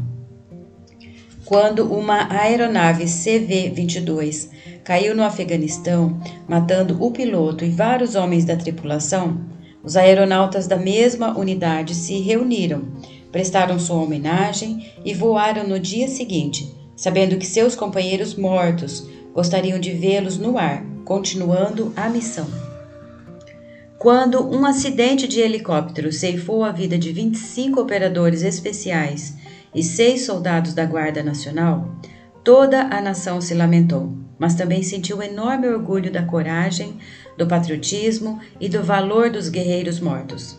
Em algum momento, todos nós enfrentaremos uma fase sombria na vida, se não a morte de um ser amado, alguma coisa que aniquile nossa energia e nos faça duvidar do futuro. Nesse momento sombrio, mergulhe fundo dentro de si mesmo e dê o seu melhor. Capítulo 9. Dê esperança às pessoas. Se você quer mudar o mundo, comece a cantar quando estiver enfiado na lama até o pescoço. O vento noturno que vinha do oceano soprava a 30 km por hora. Não havia lua e uma camada de nuvens baixas obscurecia as estrelas. Eu estava com lama até a altura do peito, coberto de sujeira da cabeça aos pés. Com a visão embaçada pelo barro endurecido, só conseguia enxergar a fila de companheiros alinhados no poço ao meu lado. Era quarta-feira da semana infernal e minha classe tinha sido engolida pelos execráveis pântanos de Tijuana. A semana infernal era o acontecimento mais importante da primeira fase do treinamento do SEAL. Eram 6 dias sem dormir e sob a implacável hostilidade dos instrutores. Eram longas corridas, exercícios de natação em mar aberto, pista de obstáculos, subidas em cordas, infindáveis sessões de ginástica e constantes remadas no pequeno bote inflável. O objetivo da semana infernal era eliminar os fracos, aqueles que não eram suficientemente competitivos e resistentes para merecer um lugar entre os SEALs. Estatisticamente, mais alunos abandonavam o treinamento durante a semana infernal do que em qualquer outra fase, e o pântano era a parte mais difícil da semana. Localizado entre o sul de San Diego e o México, o pântano era uma região baixa, onde a drenagem do San Diego criava uma grande faixa de terreno pantanoso e profundo, que tinha a consistência de barro úmido. No início daquela tarde, nossa classe tinha remado em seus botes de borracha de Coronado até o pântano. Assim que chegamos, recebemos ordem de entrar no pântano e iniciamos uma série de corridas e competições individuais, organizadas para nos manter com frio, molhados e miseráveis. A lama se grudava em toda a parte do corpo. Era tão densa que se mover por ela exauria nossas forças e punha à prova nossa vontade de prosseguir. As atividades duravam horas. No fim da tarde, mal conseguíamos nos mexer com o frio de gelar os ossos e o cansaço. Quando o sol se punha, a temperatura declinava, a velocidade do vento aumentava e tudo parecia ainda mais difícil. A moral caía rapidamente. Ainda estávamos na quarta-feira e sabíamos que mais 3 dias de dor e exaustão nos aguardavam. Era o momento da verdade para muitos alunos. Tremendo incontrolavelmente, com mãos e pés inchados pelo uso incessante e a pele tão sensível que o mais leve movimento podia gerar desconforto, íamos perdendo a esperança rapidamente. Recortado em silhueta contra as luzes distantes da cidade, um instrutor caminhou decidido até a borda do pântano. No tom de um velho amigo, falou com gentileza em um megafone e ofereceu conforto aos recrutas sofredores. Podíamos nos juntar a ele e aos outros instrutores ao pé do fogo, ele dizia. Ali havia café quente e canja de galinha. Poderíamos descansar até o sol raiar. Saiam daí, acalmem-se. Eu percebia que alguns alunos estavam prontos a aceitar a oferta. Afinal, quanto mais conseguiríamos sobreviver naquele pântano? Uma fogueira, café quente e canja de galinha, com certeza, soavam bem. Mas então veio a armadilha. Só precisávamos que 5 de nós desistissem, apenas 5, e o resto da classe não sofreria mais. O companheiro ao meu lado começou a se mover na direção do instrutor. Agarrei seu braço e o segurei firme, mas a necessidade de escapar à lama era grande demais. Ele escapou e começou a caminhar na direção da terra firme. Pude ver que o instrutor sorria. Ele sabia que, uma vez que um desistisse, outros o seguiriam. De repente, acima do uivo do vento, ouviu-se uma voz, cantando. Era uma voz cansada e rascante, mas suficientemente alta para ser ouvido por todos. A letra não se destinava a ouvidos ternos, mas todos a conheciam. A uma voz se juntou outra, e 2 se tornaram 3, e em pouco tempo todos estavam cantando. O companheiro que se encaminhava para a terra firme deu meia volta e retornou para o meu lado. Enlaçando seu braço no meu, também começou a cantar. O instrutor pegou o megafone e gritou para que a classe parasse de cantar. Ninguém obedeceu. Ele gritou ao chefe da classe que controlasse seus recrutas. O canto continuou. A cada ameaça do instrutor, as vozes cresciam, a classe ficava mais forte, e a vontade de continuar diante da adversidade tornava-se inquebrantável. Na escuridão, com o fogo iluminando o rosto do instrutor, pude ver que ele sorriu. Mais uma vez, tínhamos aprendido uma importante lição: a força de uma pessoa para unir o grupo, a força de uma pessoa para inspirar os que a cercam e lhes dar esperança. Se aquela pessoa podia cantar enfiada até o pescoço na lama, nós todos podíamos. Se aquela pessoa podia suportar o frio congelante, nós também podíamos. Se aquela pessoa podia persistir, nós também podíamos.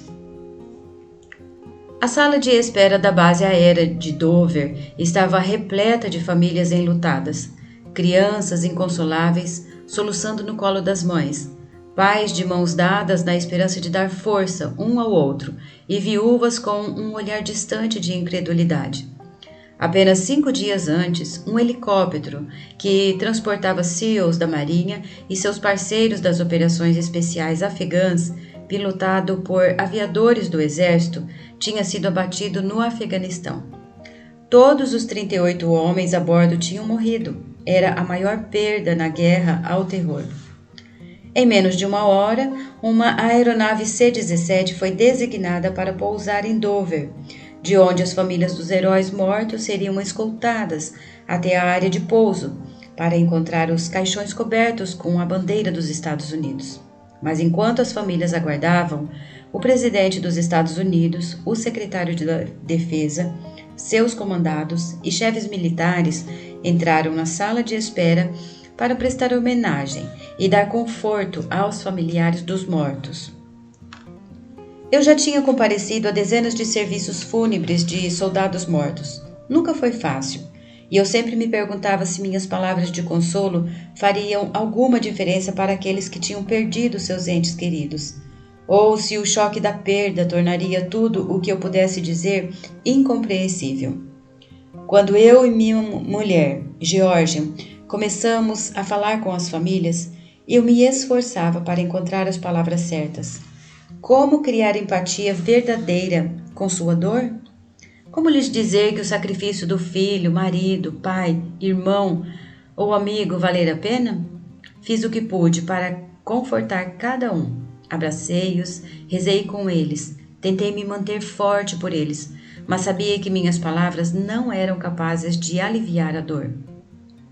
Então, enquanto estava de joelhos ao lado de uma mulher idosa, notei que a família ali perto de mim conversava com o tenente-general John Kelly.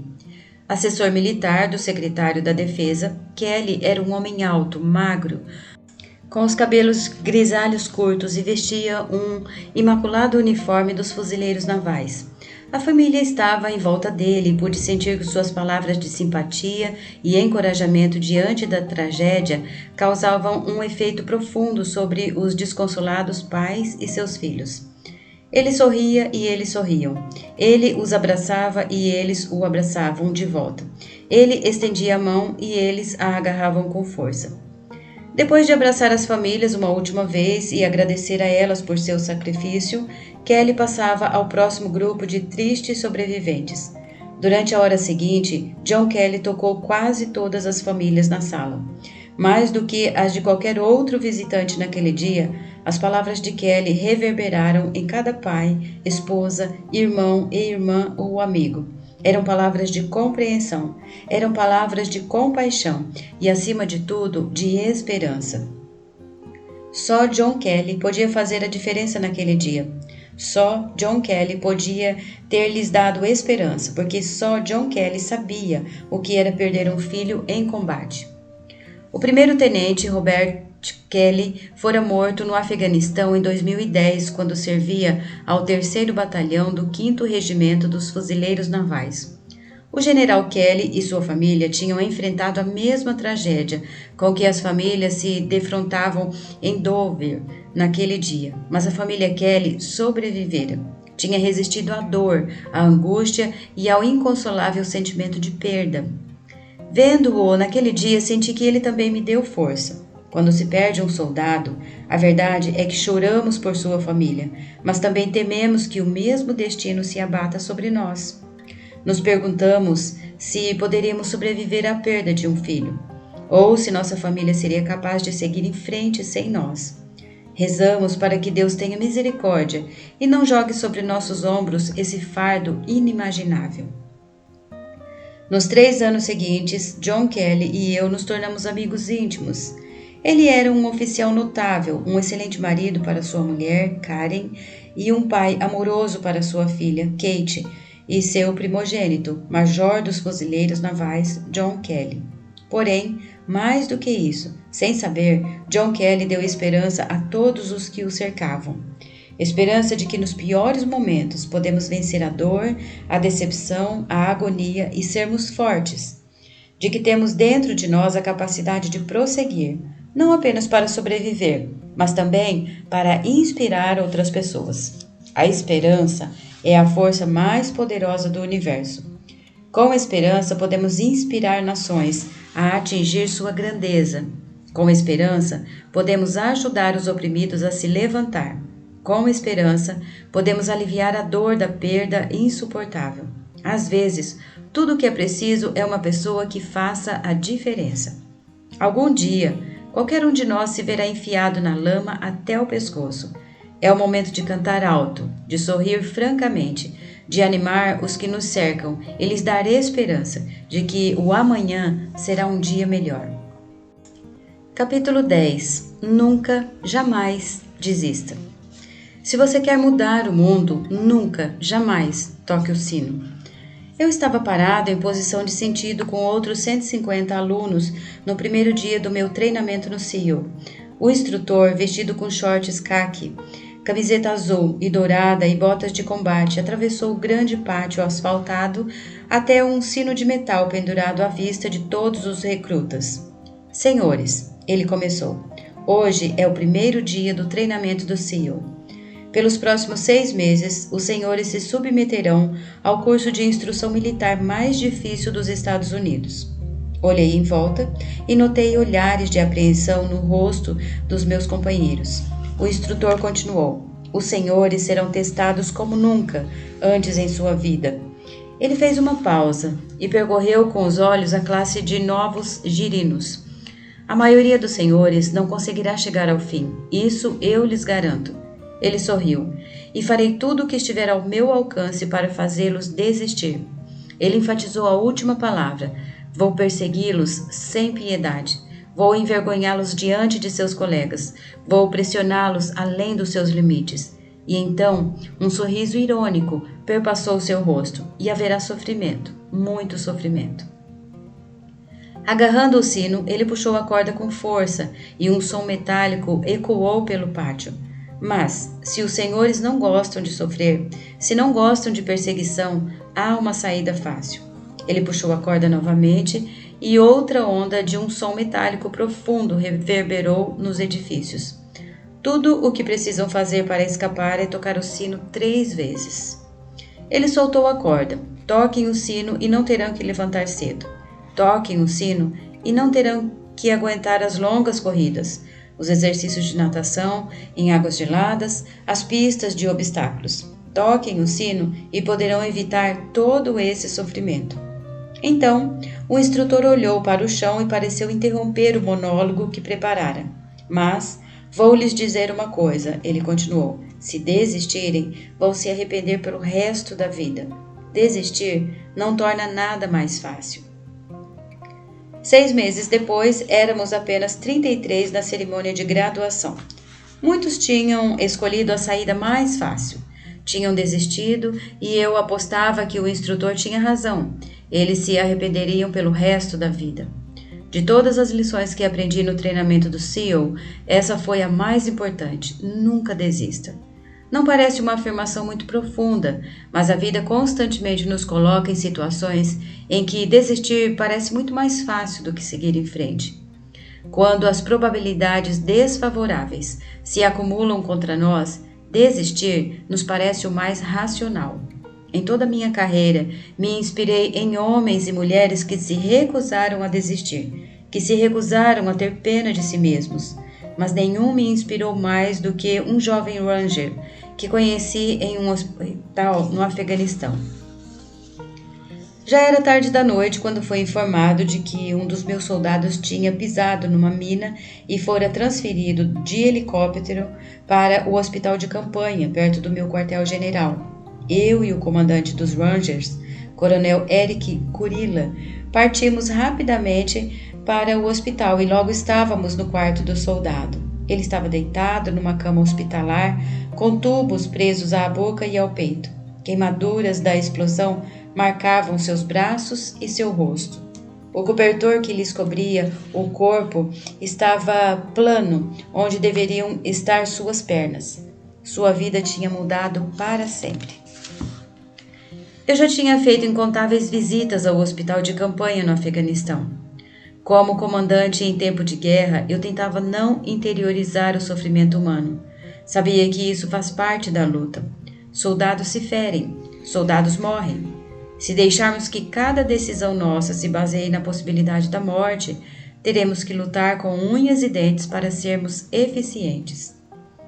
De alguma forma, aquela noite parecia diferente. O soldado diante de mim era muito jovem, mais novo que meus 2 filhos. Tinha 19 anos e se chamava Adam Bates. Tinha chegado ao Afeganistão havia apenas uma semana e aquela fora sua primeira missão. Eu me inclinei e toquei seu ombro. Ele parecia estar sedado e inconsciente. Refleti por um instante, fiz uma prece e já me preparava para sair quando uma enfermeira entrou para ver meu soldado. Ela sorriu, testou seus sinais vitais e me perguntou se eu tinha alguma pergunta sobre seu estado.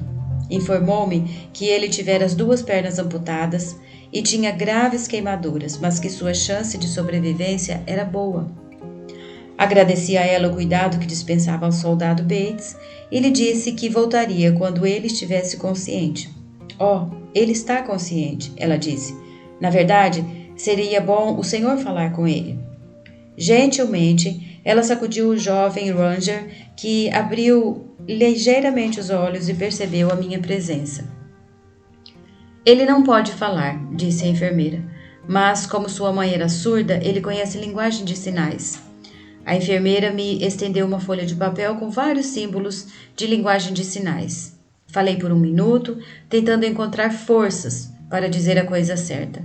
O que dizer a um jovem que tinha perdido as 2 pernas, servindo seu país? Como fazê-lo se sentir melhor sobre seu futuro? Com o rosto inchado pela explosão, os olhos quase imperceptíveis em meio à vermelhidão e às bandagens, Bates me encarou por um instante. Deve ter percebido a piedade em minha expressão. Erguendo a mão, começou a fazer sinais. Olhei cada símbolo na folha de papel que tinha diante de mim. Lenta e dolorosamente, ele sinalizou: "Vou ficar bem." E caiu no sono. Quando deixei o hospital naquela noite, não pude evitar o choro. De centenas de homens com os quais eu conversara no hospital, nenhum nunca se queixou, nunca. Tinha orgulho do que faziam, aceitavam seu destino e tudo o que queriam era voltar à sua unidade, estar com os homens que tinham deixado para trás. De alguma maneira, Bates personificava todos esses homens chegados ao hospital antes dele. Um ano depois dessa visita ao hospital, eu estava na cerimônia de troca do comando do regimento número 75 dos Rangers. Ali, entre as fileiras de soldados, estava Bates, elegante em seu uniforme e ereto sobre suas novas próteses ortopédicas. Por casualidade, ouvi-o desafiar seus companheiros a uma competição. Apesar de tudo por que passara, as várias cirurgias, a dolorosa reabilitação, a necessidade de se adaptar a uma nova vida, ele jamais desistira. Estava ali, rindo, brincando e, como me prometera, estava bem. A vida é cheia de fases difíceis, mas sempre existe alguém em uma situação pior do que a nossa. Se enchermos nossos dias com autopiedade, tristeza pela maneira como fomos tratados, lamentando nossa sorte na vida, culpando alguém ou alguma coisa por nossas circunstâncias, a vida será longa e difícil. Se, por outro lado, nos recusarmos a desistir de nossos sonhos, nos mantivermos firmes e fortes diante das adversidades, então a vida será o que fizermos dela e podemos fazê-la grandiosa. Nunca, jamais toque o sino. Lembre-se, comece o dia com uma tarefa feita.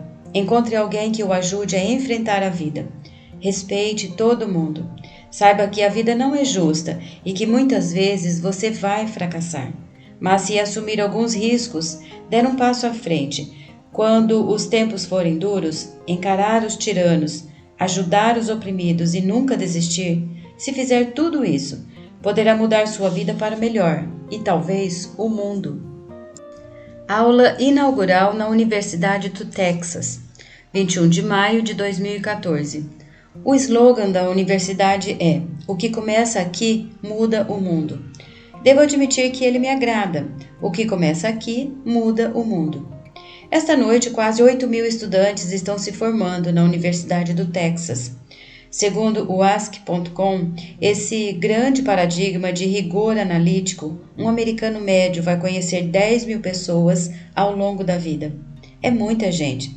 Mas se cada um de vocês mudar a vida de 10 pessoas apenas, e cada uma delas mudar a vida de outras 10, em 5 gerações, 125 anos, esta classe de 2014 terá mudado a vida de 800 milhões de pessoas. 800 milhões, mais que o dobro da população dos Estados Unidos.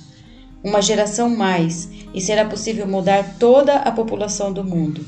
8 bilhões de pessoas. Se vocês pensam que é difícil mudar a vida de 10 pessoas, mudá-las para sempre, estão errados. Vi isso acontecer todos os dias no Iraque e no Afeganistão. Em Bagdá, um jovem oficial do exército toma a decisão de seguir pelo caminho da esquerda e não da direita, e os 10 soldados de seu pelotão escapam de uma emboscada.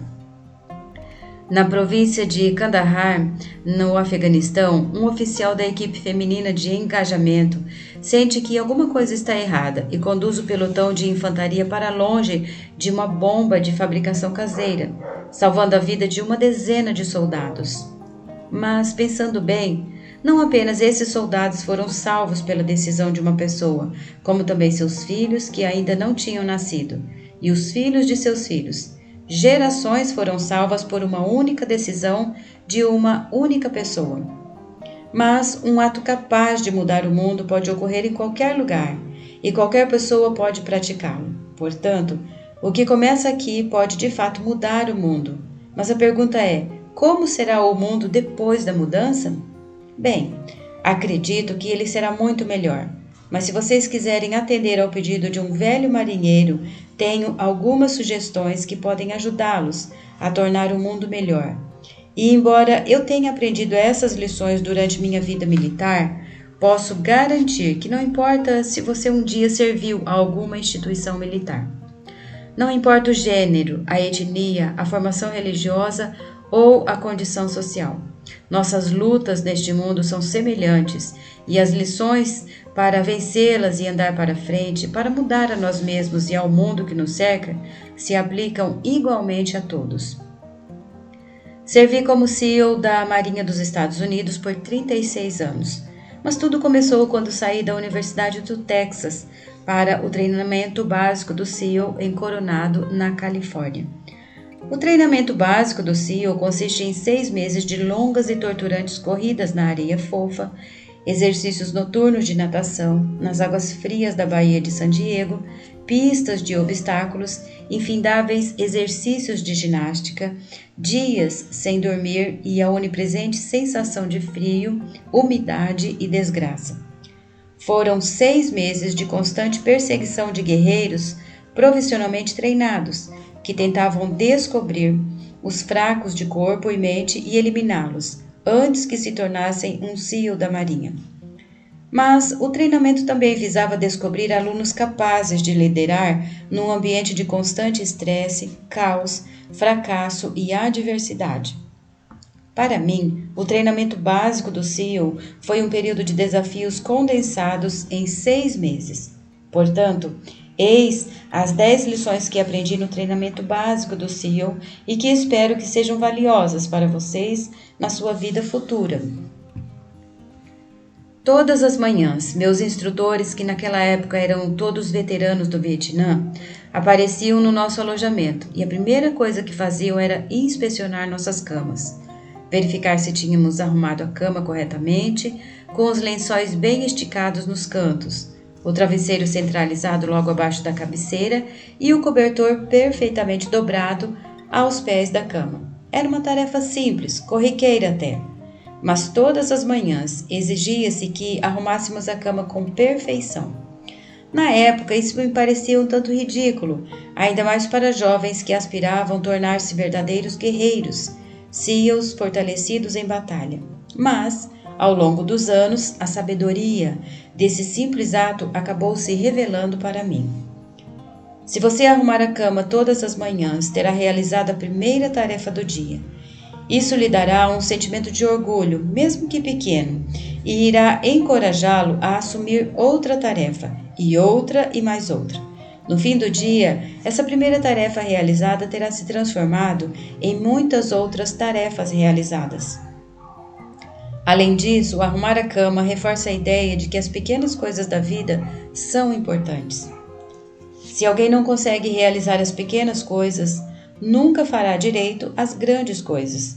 E se por acaso você tiver um dia infeliz, voltará para casa e encontrará a cama arrumada que você arrumou, e ela lhe dará o incentivo de que o amanhã será melhor. Se você quer mudar o mundo, comece arrumando a sua cama. Durante o treinamento do SEAL, os alunos se dividem em equipes de remo. Cada tripulação é composta de 7 alunos, 3 de cada lado de um pequeno bote de borracha e um timoneiro. Todos os dias, cada tripulação se alinhava na praia e era instruída a ultrapassar a arrebentação e remar vários quilômetros ao longo da costa.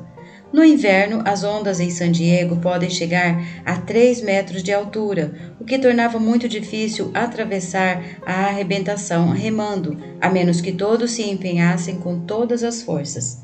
Cada remada precisava estar sincronizada com a contagem do timoneiro. Todos deviam exercer a mesma força ou o bote emborcaria e seria arremessado bruscamente de volta à praia. Para que o bote chegasse a seu destino, todos deveriam remar. Você não pode mudar o mundo sozinho. Vai precisar de ajuda e para chegar ao destino precisará de amigos, de colegas, da boa vontade de estranhos e de um bom timoneiro para guiá-los. Se você quer mudar o mundo, encontre alguém que o ajude a remar. Depois de algumas semanas de treinamento, minha classe, que começara com 150 homens, estava reduzida a apenas 42. Eram 6 equipes de 7 homens em cada bote. Eu estava no bote que levava os alunos mais altos, mas a melhor tripulação era a dos baixinhos, a tripulação dos gnomos, como a chamávamos. Nenhum dos tripulantes tinha mais de 1,65 m. Essa equipe era formada por um indo-americano, um afro-americano, um polaco-americano, um greco-americano, um ítalo-americano e 2 garotos do meio oeste. Eles corriam, remavam e nadavam mais rápido do que todos os outros. Os grandalhões das outras tripulações viviam fazendo piadas sobre as nadadeirinhas que os gnomos calçavam e seus pezinhos antes de cada exercício de natação.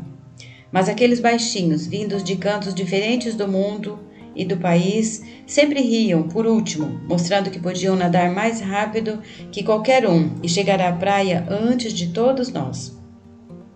O treinamento do SEAL é um grande equalizador. Tudo o que importa é a vontade de vencer, e não a cor, a etnia, a educação ou a classe social. Se você quer mudar o mundo, avalie as pessoas pelo tamanho do coração. Várias vezes por mês, os instrutores alinhavam a classe e inspecionavam os uniformes. Era uma inspeção meticulosa e cabal. O cap tinha que estar perfeitamente engomado, o uniforme imaculadamente passado e a fivela do cinto brilhante e sem uma mancha sequer. Porém, parecia que por mais que nos esforçássemos para engomar o cap, passar o uniforme ou polir a fivela, nunca atingíamos a perfeição. Os instrutores sempre encontravam algo errado. Ao não ser aprovado na inspeção do uniforme, o aluno tinha que se atirar totalmente vestido na zona de arrebentação e depois, molhado da cabeça aos pés, rolar na praia até que cada pedaço do seu corpo estivesse coberto de areia. O efeito era chamado de empanado de areia. Pelo resto do dia, o aluno ficava com aquele uniforme molhado e coberto de areia. Muitos recrutas não aceitavam que seu esforço fosse em vão, que por mais que tentassem deixar o uniforme impecável, nunca eram reconhecidos. Esses não sobreviviam ao treinamento.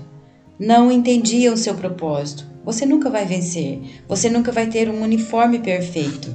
Às vezes, por mais que você se prepare, ou por melhor que seja seu desempenho, você vai acabar como um empanado de areia. Assim é a vida. Se você quer mudar o mundo, deixe de ser um injustiçado e siga em frente.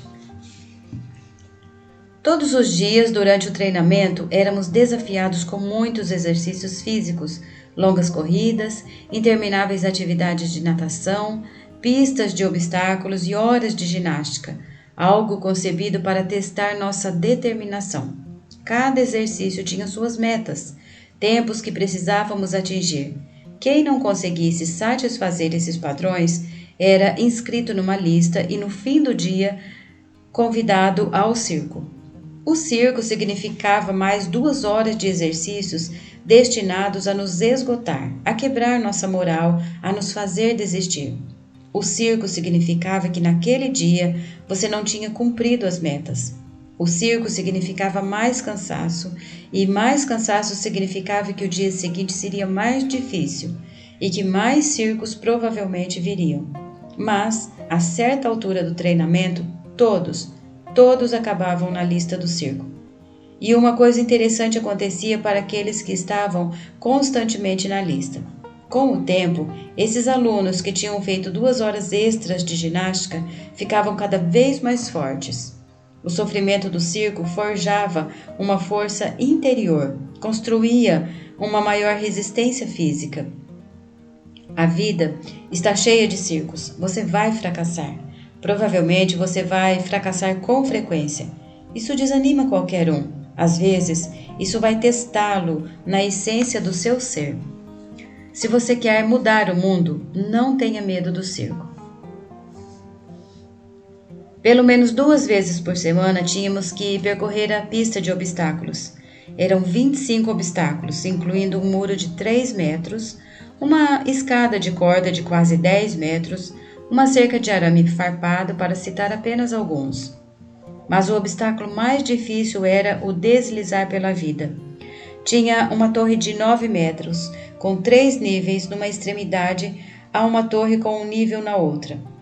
Entre as duas estendia-se uma corda de 30 metros. O aluno tinha que subir até o topo da torre mais alta e, uma vez lá, agarrar a corda e, trocando de mão, percorrer a corda até a outra extremidade. O recorde da pista de obstáculos já tinha anos quando minha classe iniciou o treinamento em 1977. Parecia um recorde imbatível, até que um dia um aluno decidiu deslizar pela vida mergulhando de cabeça. Em vez de se movimentar com o corpo abaixo da corda, ele corajosamente montou na corda. Era um movimento perigoso, aparentemente bobo e de alto risco. Qualquer falha podia significar um ferimento e a expulsão do treinamento. Sem hesitação, ele deslizou pela corda perigosamente rápido, quebrando o recorde de anos. Se você quer mudar o mundo, atire-se ao obstáculo de cabeça. Durante a fase de guerra terrestre do treinamento, os alunos viajavam pela ilha de San Clemente, que ficava na costa de San Diego. As águas de San Clemente são um criadouro dos grandes tubarões brancos. O treinamento ali consistia em uma série de longos testes de natação. Um deles era o exercício noturno. Antes da partida, os instrutores nos ofereceram um resumo das espécies de tubarões que habitam aquelas águas, mas nos garantiram que nenhum aluno jamais fora devorado por um tubarão, pelo menos não recentemente. Mas também ficamos sabendo que, se um tubarão começasse a nos rondar, devíamos manter nossa posição, nada de nadar para longe, nada de mostrar medo, e, se faminto por um lanchinho da meia-noite, um tubarão se lançasse na nossa direção, devíamos reunir todas as nossas forças e acertar-lhe um soco no focinho. Isso o faria dar meia volta e se afastar. Há muitos tubarões no mundo. Se você pretende continuar nadando, terá que enfrentá-los. Se você quer mudar o mundo, não fuja dos tubarões. Uma de nossas tarefas como SEALs da Marinha era realizar ataques submarinos contra navios inimigos. Praticamos essa técnica extensivamente durante o treinamento básico. A missão de ataque é realizada por 2 mergulhadores que são deixados nas águas de um porto inimigo e precisam nadar a 2 quilômetros sob a superfície, usando apenas um tanque de oxigênio e uma bússola para chegar ao alvo. Durante o nado, mesmo abaixo da superfície, alguma luz penetra nas águas. É reconfortante saber que existe um mar aberto sobre nós, mas, quando nos aproximamos do navio, que está amarrado a um pier, a luz vai aparecendo. A estrutura de aço do navio bloqueia a luz da lua e as lâmpadas da rua, bloqueia toda a luz ambiente.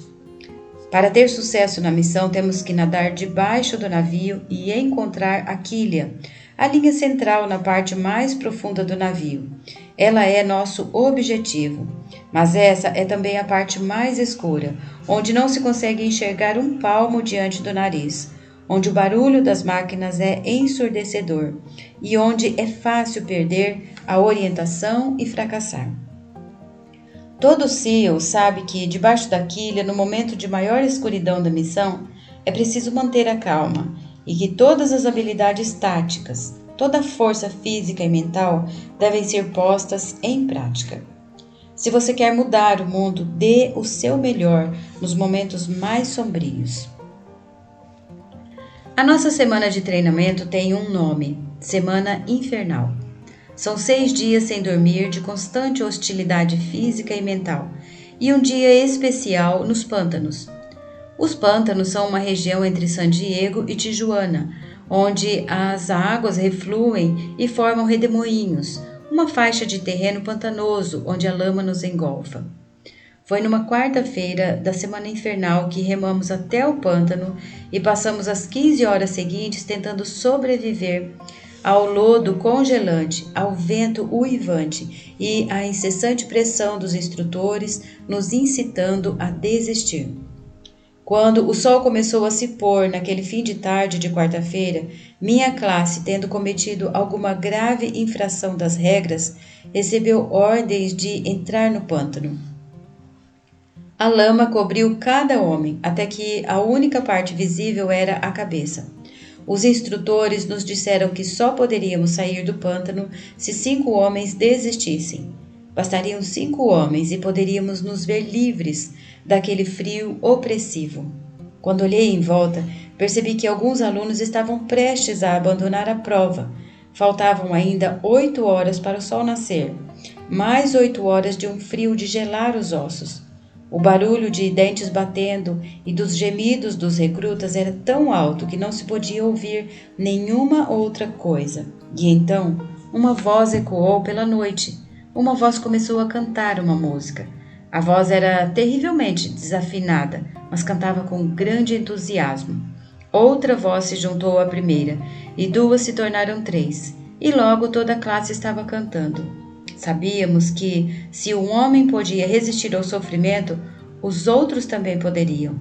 Os instrutores nos ameaçaram com mais tempo dentro do pântano se continuássemos cantando, mas o canto persistiu.